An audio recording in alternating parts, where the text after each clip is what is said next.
Welcome to the Didi and Lital Show. Advice, thoughts, and stories from a married couple on cybersecurity, technology, and life in general. Now here are your hosts, Didi and Lital. Hello and welcome to the Didi and Lital Show. Hi Didi, we have a new background, no green screen anymore. Yes, because we like the ruggedness of the technology. We are very rugged technologists. Always. It's always nice to tough it out, you know, in Motel 6 or when the way I define camping, or, you know, in Newton. Very hard life. It's a hard knocks life for us. How do you summarize the Super Bowl? And then there were three. Right now, there's three people in the conversation of being who's the greatest. First, there's the real greatest, Tom Brady. Then there's the knockoff, San Mateo greatest, Joe Montana, who, by the way, I love, but he was playing Elway, who's a loser. And second is our friend Mahomes. He is legit amazing. He's amazing. He's amazing. The thing that makes him really amazing for me, I think, is the competitive nature. You know why? They ask him about Brady, blah, blah, blah. Brady says, listen, I played him twice in the playoffs. He beat me twice. I'm not entertaining any conversations about anything until we fix a couple of things. So from his... How many rings he want to get before he can talk about that? He probably wants 8. That would be my guess. And he's likely to have it because he's just playing bums and losers. So Brady had to go through Peyton Manning, who was kind of taunted as probably the greatest of all time when he came out of high school. He was amazing. He had the size, he had the arm, he had the speed, he had everything. He just didn't have luck because he was dealing with Brady. And then there was Roethlisberger. He had to go through multiple Super Bowl winners. So if you look at this last run, he had to go through Drew Brees and Aaron Rodgers. And in his years, he had to go through Peyton Manning almost every year. He had to go through Roethlisberger, who has at least 2 appearances and I think 1 Super Bowl. And we're not counting the bums like Andrew Luck and Phillip Rivers, who just know how to choke in the playoffs. And so far, Mahomes only has to play chokers. So when Josh Allen wins one, or when Joe Burrow wins one, I'll revise my take on this. Of course, I assume Lamar would never win one because he has a losing record in the playoffs. So that's my take on the Super Bowl. But the game itself was amazing, and awesome. I'm wearing the T-shirt to remind Mahomes what happened last time he met Brady. 31-9. So I want to summarize my few weeks of experience and bring us to the topic of today. Yep. Quick recap. We had a big strike in Newton. Strike is over. I decided to... and winter break, and because of that, there's no February break. No February break, which is another... I mean, luckily we didn't plan anything because we thought of moving, but yes. We're not moving. We're Chaos. staying. Chaos. But in the last few weeks, people told me I was brave. And people told me that it's amazing that I wasn't afraid to speak up against the union, to stand up. And I really felt awkward. I want to talk about that. I felt awkward because I didn't feel the words brave or being afraid were reasonable for the situation. I will explain. So, as you all know, I'm Israeli.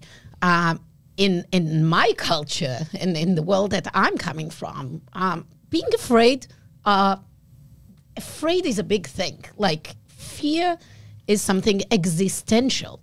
I'm afraid of Hamas attacking my family. I'm afraid of nuclear bombs. Things that are existential. I'm afraid of car accidents.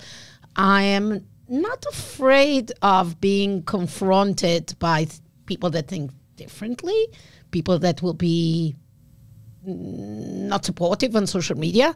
That's inconvenience. I felt like afraid, fear, bravery were not the right thing. You know, being brave, there is a story about a lady called Rachel from Shderot, from the southern city in Israel, that had 5 Hamas terrorists get into her home on October 7th, and while putting a live grenade on her head, she offered them cookies. She said they looked hungry and they must be suffering. And she calmed them down and gave them cookies and coffee, and had a talk with them. And she managed to stay alive and save her husband too. That's bravery. So this extreme story brings me to the topic that I want to discuss today, which is a generation is now using extreme words hyperbolic in inappropriate places. And I think it does a lot of disservice to us. And most importantly, it's deserving the next generation, which don't get a sense of subtleties. Yeah. And that's an important word, because Subtle, as you say it. We come from a place when I'm not even sure there is a translation. There is no translation for subtle. For subtle, because it doesn't exist. And what I love about English is that every word have a gradient from kind of like 0 to 100 of synonyms that you can use that are right for the situation. Though a lot of things that you can use instead of the most extreme words for a situation.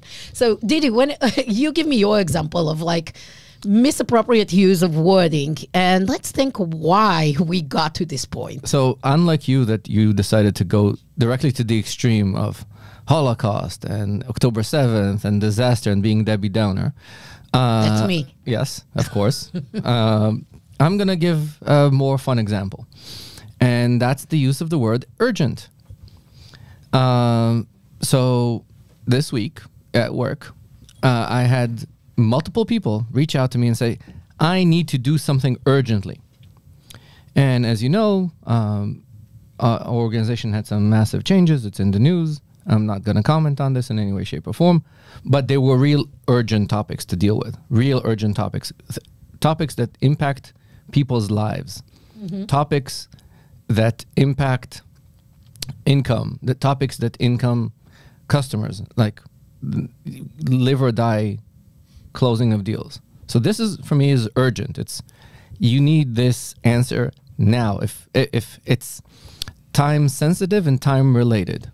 Like a customer needs to the customer could be impacted by downtime. A customer needs to close something because of legislation and timelines.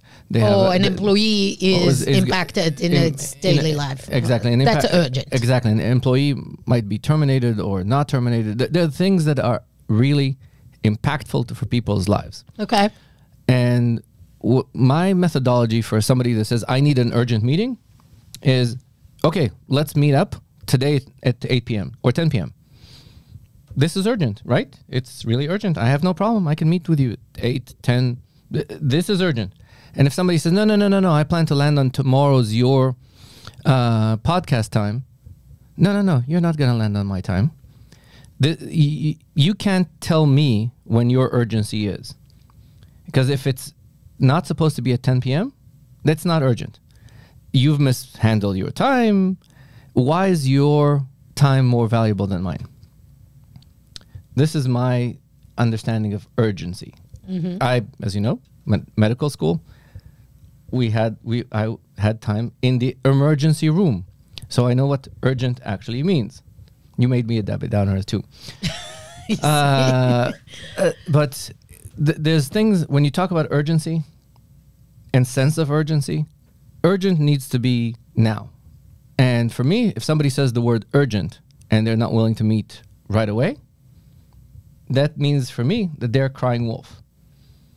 And there's a difference between important or timely, time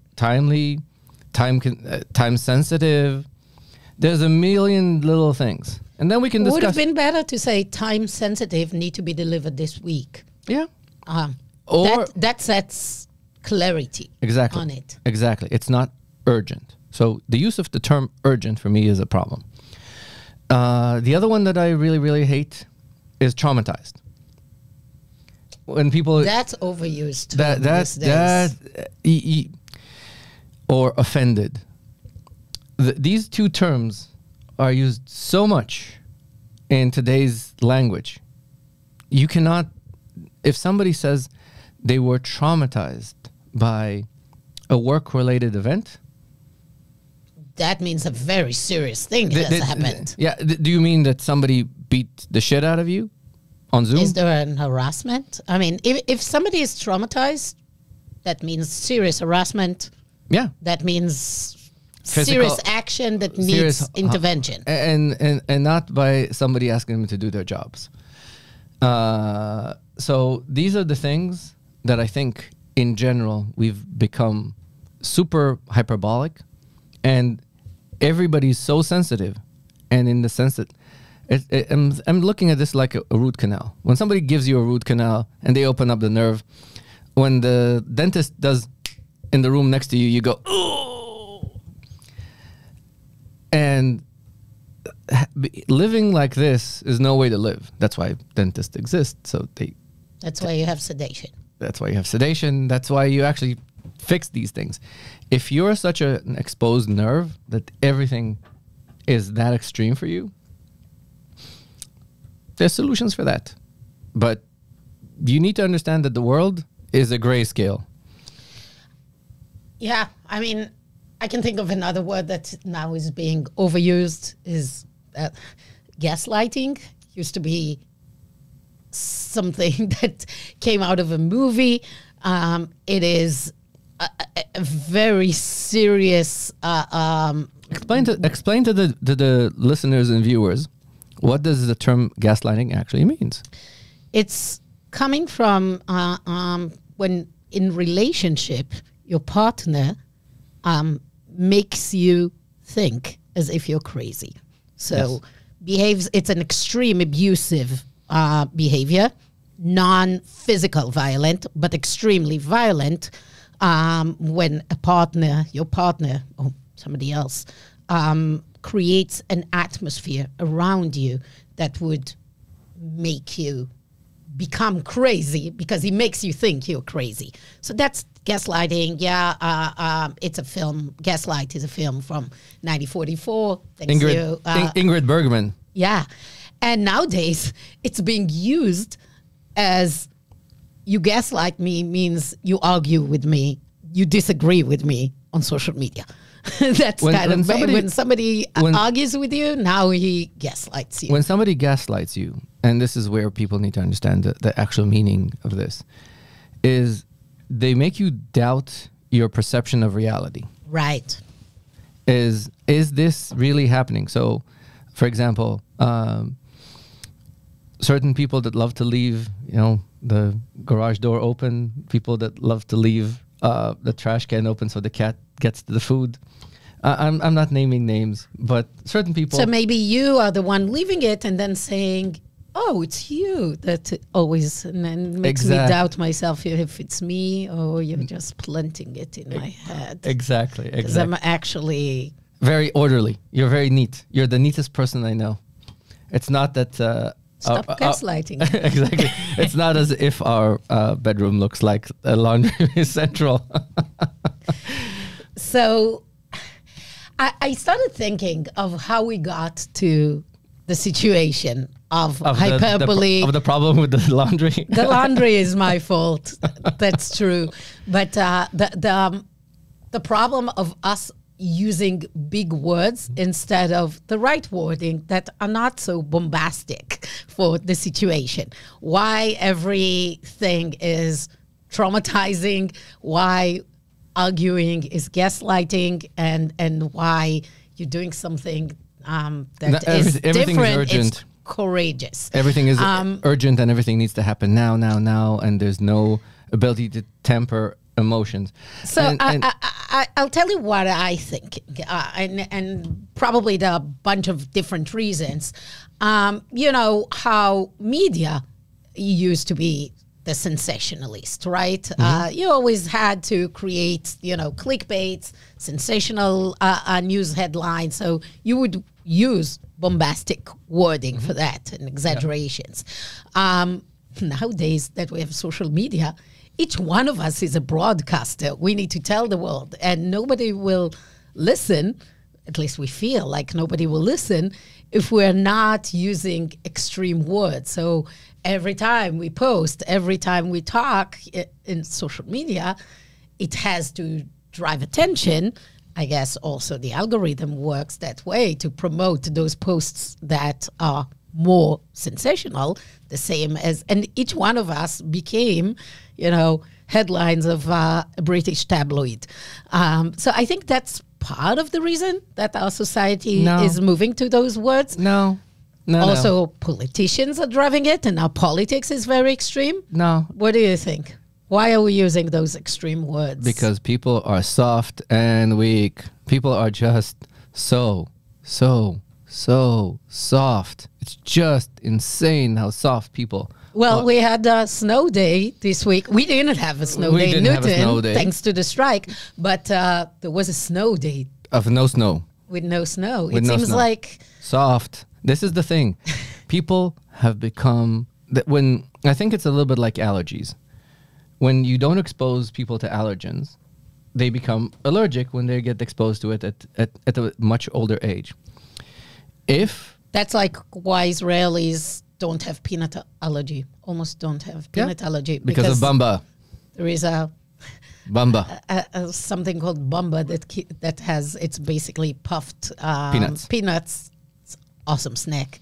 And kids eat it from the age of makes your fingers more dirty. 6 months. Makes your fingers more dirty than a Dorito. So basically, it's exposure at early age that makes people less exposed to allergies. And the fact that everybody's parent tells them that they're a snowflake.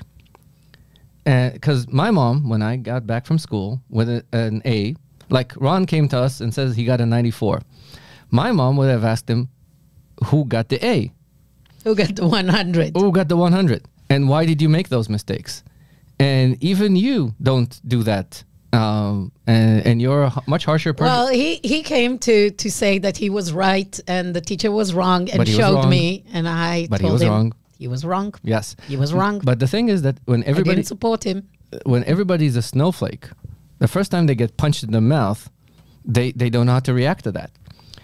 And if you think about it, our boys survived the whole career of an education system without a serious fight. I don't remember getting to the age of 14 without a black eye. Really, seriously. I'm trying to... and you come from one of the best neighborhoods in Tel Aviv. Exactly. And my mom's a Supreme Court justice and my dad's an OBG. And the guy that gave me a black eye, his dad was a hedge fund guy. So it's not as if, two criminals fighting. Let's face it. It was boys will be boys, and people let kids fight because kids need to fight. Kids need to argue. Right now, when Omri has an argument at school, the teacher comes in and says, no, you can't argue. You can't raise your voice. You can't. It's basically everything needs to be kumbaya. So the first time somebody sees something that is real life, if the first time you encounter somebody telling you you're wrong at the age of 24, then... At work. Oh my God, this is so bad. No. Because you always got the participation trophies. Exactly, participation awards. Your soccer games. Participation awards. So the fact that if everybody's a snowflake and everybody's tender, then the first time you meet reality, you don't know how to deal with extremity. And you don't understand that there's a grayscale. And if mommy always gave you things on time, because whenever you burped, somebody came to you, then everything is urgent because you can't deny me things. Everything is urgent. Everything needs to be now because I said so. Grow up and stop crying. And this is where I think reality needs to be. That the fact that now the kids of the helicopter parents are getting to be teachers and parents, they're growing kids that cannot deal with life. And that's why everybody's hyperbolic. And the other thing is, when these hyperbolic kids go online, they create a hyperbolic echo chamber of everything is terrible and everything is destructive and everybody's oppressed and everybody's bad. No, because people were reacting to your post on LinkedIn that how come we don't see that the teachers are oppressed? They're not oppressed. They chose. They had a free choice to go, and I chose my direction. There is real oppression in the world. Oh, absolutely. There's North Korea. There's China. There's China. There's Russia. There's Russia. Oppression exists. There's Darfur. There's real oppression. Sudan. Exactly. Somebody making 120K for working 180 days with 2 weeks of vacation in the middle and and unlimited sick leave, that's not oppression. Well, if somebody says, you know what, somebody needs to deal with a super hyper violent school somewhere in Boston, wow, this is something. One of my colleagues went to interview as a teacher. She studied to be a teacher, and somebody had to walk her to the car in some place in Boston, in a school in Boston, because he said, lady, you can't walk around here. That can be traumatized. That can be oppression. That could be bad. Dealing with whiny Newton parents is uncomfortable. It's uncomfortable. But it's not oppression. Yeah. It's not nice. It's uncomfortable. Maybe we're not nice to deal with. That's fair. Especially you. But that's life, basically. Yes. Each one of us has to deal with the inconvenience of our jobs. And each one of us has the right to ask for a promotion and ask for a raise. Absolutely. Do they have the right to ask for a raise? Yes. It's a free country. Do I, as their boss, have the right to flip them the finger when they ask for a raise after 3 weeks? Well, you're not of doing the nothing? boss. I am their boss. You're paying. That's the problem. I am their boss. But that's the problem. That you pay taxes, but you're not the boss. So that's the reality. But yeah, I mean, using the word oppression, again, that is so wrong for everything that goes on in this country. Yeah, but I'm gonna focus this on the teacher and not getting you in and getting me fired. But saying, let's get back. Let's leave the teachers, and in general, let's get back to the topic of hyperbolic words. What else do we feel in the work world we should be doing? Let's get into this context, so we stay away from politics. Yes. And help people. So we talked about things like urgency. What else? I think that when people say that they feel, I don't want to say oppressed, but they feel like when somebody tells them no at work, they feel, what's the right word? Unfair. That they're harassed or that they're being discriminated against. People will say, we'll use terms like that. Or retaliated against. That's another word. Retaliated against. I heard a lot. When somebody basically says no, you disagrees with them. No. Yeah. Or say no, because a lot of times somebody comes up with a great plan in their head of what needs to happen, and in the software world, at least from my perspective, there are things that don't make sense. And I'm a very math guy. If somebody asks to, I don't know, for me to rebuild a product that it took 36 months to rebuild it in 3 months, I'm not being childish by saying no. I'm just being realistic. There's a very, very, very, very famous joke between a Canadian and an American. Dave probably knows this. It's so somebody says, whomever is in position, blah, blah, blah, can you please move to the side? And he says, no, I can't. Sorry, I can't. And he says, I'm an admiral of a carrier fleet. and you need to move. The other guy says, well, I'm a corporal, but I'm a lighthouse. And and sometimes when people have to deal with this lighthouse situation, they don't know what to do. You try to explain to them, guys, this is what, even if you made complete sense and you were absolutely right, Still can be done. can be done. There is a lighthouse. Can't move There's it. a lighthouse. You can't move it. Or something doesn't make sense in terms of costs. Did anybody actually assess the cost of doing what you're suggesting? Will it actually be profitable? No, but it's really, really cool. Look at the UI. Does somebody want to buy it? When people don't come to this and they feel turned back, they feel offended. They feel as if it's personal. They feel as if it's personal. Instead of stopping for a second, recalibrating, thinking of a bigger picture, asking, is it about me or is there a different reason? I think that's another thing that maybe we're a little bit, egocentric these days and we all think it's about ourselves. Yes, because everybody's a snowflake. Yeah. People told me, oh, you're fighting because you're going to get money out of this fight. No, Or you're doing this for didn't. personal, or you're doing For personal benefit. No, I'm not. It was extremely inconvenient. It's not good for me. It's actually not serving any purpose. On the contrary, but I thought it's for the better good of society, kids in our town, family in our town. So the same thing. Don't think it's about yourself. Stop for a second instead of this visceral reaction that we all think, oh, I'm being attacked. Oh, it's specifically about me. And then we get into this hyperbole of also being defensive. If somebody tells you something, think about, stop for a second and try to put yourself in their shoes. Why are they saying it? Is there a different reason? Is it really about attacking you? Which, unfortunately, on social media, yes, maybe. But if it is on a one-to-one, if it is in a corporate scenario, it's not necessarily about you. It's about the company and the constraints and the team and the money and what is the bigger picture.